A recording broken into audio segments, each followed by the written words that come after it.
बच्चों, आज मैं आपको एक और नई कहानी सुनाऊंगी जिसका नाम है जादुई चश्मा। किसी गांव में एक गरीब किसान अपने परिवार के साथ रहता था। किसान के परिवार में उसकी पत्नी कमला और बेटा राधे उसके साथ ही रहते थे। वे दिन रात मेहनत करके किसी तरह अपने परिवार का गुजारा करता था। एक दिन किसान ने अपने बेटे राधे से कहा, बेटा राधे, तुम्हारी माँ बाजार गई है और मैं खेतों में बीज बोने जा रहा हूँ, इसलिए तुम घर पर ही रहना, क्योंकि आजकल गांव में बहुत चोरियां हो रही है। ठीक है पिताजी, आप निश्चिंत होकर जाइए, मैं कहीं नहीं जाऊंगा। किसान ने खेत पहुंचकर खेत की खुदाई शुरू की। तभी उसे फावड़े के किसी धातु से टकराने की आवाज सुनाई दी। उसने मिट्टी हटाकर देखा तो उसे एक चमकता हुआ डिब्बा दिखाई दिया। किसान ने उस डिब्बे को बाहर निकाल के देखा। अरे वाह, ऐसा लगता है इसमें जरूर कोई खजाना होगा। यह सोचकर किसान ने जैसे ही डिब्बे को खोलकर देखा, वह उदास हो गया। हे भगवान, ये तो बस एक बेकार सा चश्मा है, मेरी तो सारी मेहनत ही खराब हो गई। यह सोचकर किसान ने उस चश्मे को वहीं छोड़ दिया और अपना काम करने लगा। थोड़ी देर बाद राधे वहां आया। पिताजी, आप कुछ देर आराम कर लीजिए, तब तक मैं खेत की रखवाली कर लेता हूँ। ठीक है बेटा, पर जरा ध्यान से, आजकल जंगली जानवर खेत में कभी भी आ जाते हैं। किसान वहीं पेड़ के नीचे लेटकर सोचने लगा।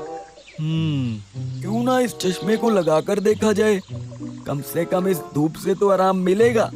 किसान ने चश्मा लगाकर अपने बेटे की तरफ देखा और उसे कुछ जंगली जानवर अपने बेटे पर हमला करते हुए नजर आए।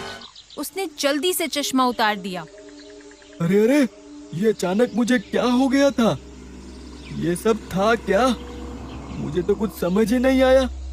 किसान ने दोबारा चश्मा लगाया और राधे की तरफ देखा। उसे दोबारा वही दिखा जो उसने पहले देखा था। किसान को समझ आ गया कि ये कोई साधारण चश्मा नहीं, बल्कि जादुई चश्मा है।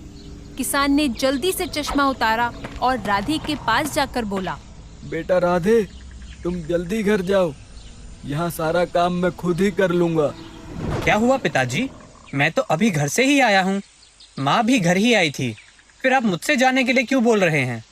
कल से खेत का सारा काम तुम्हें ही तो करना है, इसलिए आज तुम सिर्फ आराम करो। ये सुनकर राधे घर चला गया। किसान को समझ आ गया कि ये कोई साधारण चश्मा नहीं, बल्कि एक जादुई चश्मा है, जिसे पहनकर वह सबका निकट भविष्य देख सकता है। किसान बहुत खुश हुआ। अरे वाह, अब तो मैं पूरे गांव का भविष्य देख सकता हूँ। क्यों ना मैं लोगों का भला करने के लिए इस चश्मे का इस्तेमाल करूँ।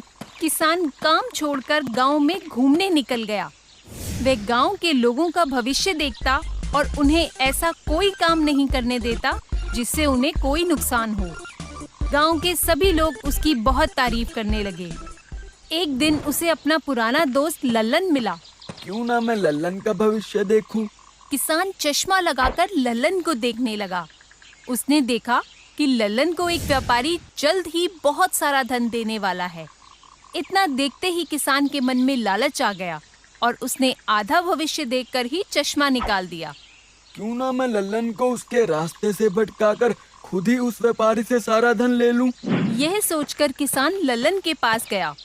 कैसे हो लल्लन भाई, और इतनी जल्दी में कहाँ जा रहे हो? मैं ठीक हूँ भाई, बस जरा बाजार तक जा रहा था। बाजार? लेकिन आज तो बाजार बंद है ना भाई। क्या बाजार बंद है? पर क्यों? मैं अभी बाजार से ही आ रहा हूँ।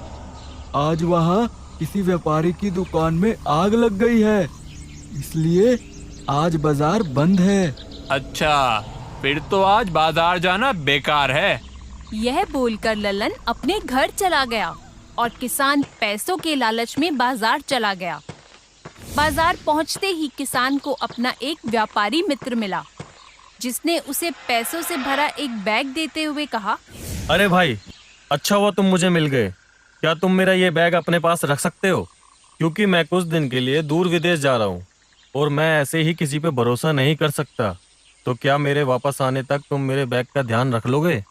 अरे वाह, मैं इस बैग को लेकर बहुत अमीर हो जाऊंगा और व्यापारी मित्र के वापस आने तक अपना घर भी बदल दूंगा।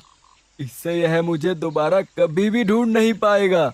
ऐसा सोचकर किसान ने अपने व्यापारी मित्र से कहा, अरे भाई, तुम निश्चिंत होकर विदेश जाओ, मैं इस बैग का अच्छे से ध्यान रखूंगा। ये कहते हुए किसान ने बैग ले लिया और व्यापारी वहाँ से चला गया। तभी वहाँ भागते हुए एक और व्यापारी आया और किसान को जोर से पकड़कर बोला। तुमने मेरा बैग चुराया, अब तुम्हारी खैर नहीं। व्यापारी ने किसान को बहुत मारा और इसी बीच वो चश्मा भी टूट गया। व्यापारी उसे बोलने का मौका दिए बिना ही बैग को अपने साथ लेकर चला गया। अब किसान को समझ आ गया कि वह पैसों से भरा बैग चोरी का था और उसके मित्र ने उसे धोखा दिया था। किसान को अब अपने किए पर बहुत पछतावा हुआ। ये सब इस जादुई चश्मे के कारण हुआ है। अगर मैं इस चश्मे से भविष्य ना देखता तो मेरे मन में कभी लालच नहीं आता और ना ही मैं इन सब चीजों में फंसता। तो बच्चों, इस कहानी से हमें ये शिक्षा मिलती है कि हमें कभी भी किसी भी चीज का दुरुपयोग नहीं करना चाहिए। दोस्त